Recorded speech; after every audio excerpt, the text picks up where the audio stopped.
President Lula will make Brazil a more civilized nation with much more justice.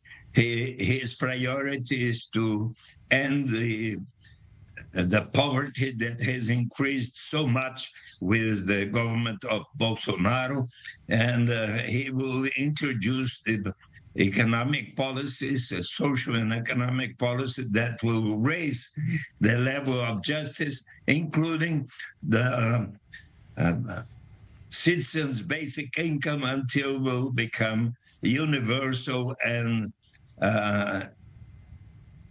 unconditional. Brazil is the first nation in the world that has approved by all parties, including by Jair Bolsonaro, the law that introduces the citizens' basic income. And Lula will apply this law.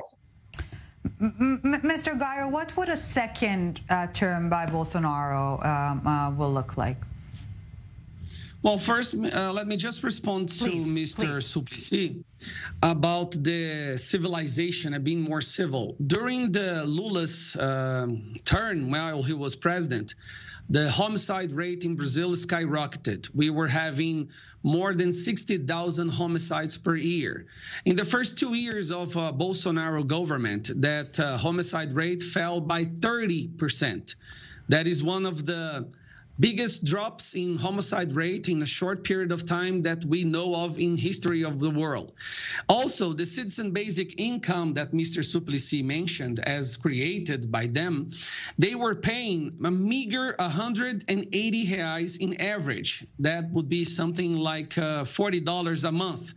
With Bolsonaro government, that citizen basic income went to 600 reais a month, which is like $130 for each family, plus 200 reais for each member of the family who is working.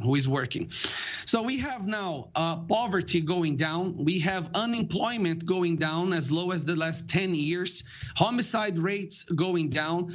As you said, Brazil has always been the promised land for the future. Right. But that future never arrived because we have always been in the hands of the leftist party, the Workers' Party, which now for most of our Brazilian people is not even a party anymore. It's more of a criminal organization with the boss being Lula, right?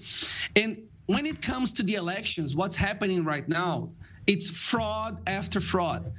The Supreme Electoral Court is pulling the strings so that their candidate can become a president. And that is obvious. Even the Wall Street Journal published an article recently in which it said that the president of the Supreme Electoral Court, Alexandre de Moraes, he's now considered the dictator of Brazil, he was favoring Lula. And also, the New York Times said the same thing. And I'm talking about a news outlet that is leftist. So the situation in Brazil is dire. We are no longer a democracy. We no longer have free speech. Just so you know how difficult the situation is. Yeah. What I am telling you here right now on this show, if I say this on my personal website page or on my social network, I can be arrested. Right. And speaking to that point exactly, Yoel Barnea, the Superior Electoral Court crackdown on misinformation, as it is being dubbed in Brazil, have the boundaries between campaigning and disinformation been blurred, or is it the even more delicate border between censorship and freedom of expression that has been crossed? I think that both countries, Israel also now has elections on the 1st of November, and they have very, very much similarities in this election process.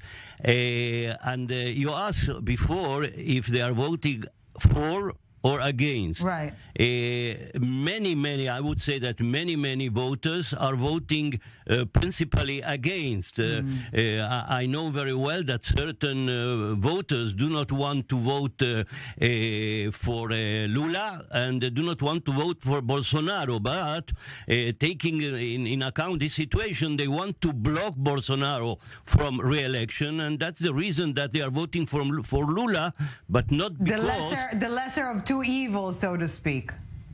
Yes, so they are voting for him because they have no other alternative. Yes. And in any case, they don't want to see Bolsonaro in power. And it is also the contrary. As I said before, I think that during these 4 years, I am for Brazil. My party, my political party is Brazil. I am not for Bolsonaro against him or for Lula against him. But I think, as much as I can understand, that during these 4 years there were some fundamental problems which are reprehensible in my modest point of view. During these 4 years of Bolsonaro, there was not always respect for the democratic rules, not always, and there was an intervention of the executive power and the legislative also in the affairs of the judicial power. So this is a problem that is very, very Again, such a recurring motif all over the world. Mr. Suplicy, in the little time we have left for the first part of the debate, your camp is warning of a Brazilian January 6th sort of event. Is it a real threat? Again, briefly, if you can, sir, before we take a break.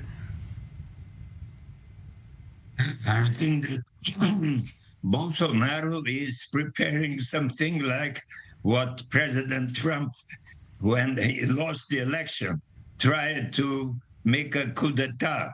But I believe that the democratic forces of Brazil will guarantee the victory of President Lula. That will happen next Sunday. This is the signs that the Brazilian people are giving to all of us.